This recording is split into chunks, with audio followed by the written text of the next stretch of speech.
वैशाली, तू येतेस का आमच्या घरी जेवायला? आपल्या जेवणाचं काही नियोजन? वांग्याचं भरीत केलंय भरीत. अय पहिलवान, तुमच्याकडून उंडगत तर नाही फिरत. इच्छी हुंडगी बेडक कुठनं येते ती ही उड्या हाणती ती. तो आमासनी नको शिकू, तुम्हासनी काय माहित स्टंट. बघितलं का राम्या? मग नुसतं दाताड कशात जायचं बाकी होतं आणि स्टंटच्या बाता करतोय. अरे काय लागा सारखं फोन फोन फोन. आत्ता फोन लावला असता, माझा फोनच राहिलाय घरी.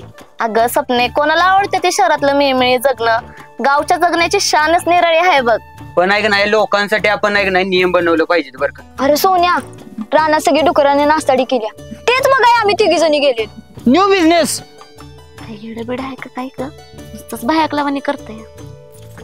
हा देऊ का? बसले. अगं वैशाले, रम्या मनानं लय चांगला आहे. अगं सपने, पाहुणी बाय आहे, एखाद्याला भूक निभवत नाही. काय म्हणत बिनत नाही बघ बिचारा, पर काही गणितच कळाना बघ त्याचं. काय लाडानं बोलतेस हा? आलाय लाडात, पळ घरी. पोरं कुठं जाते ती? आत्ता फोन केला तर पोरं हिथं येतेली.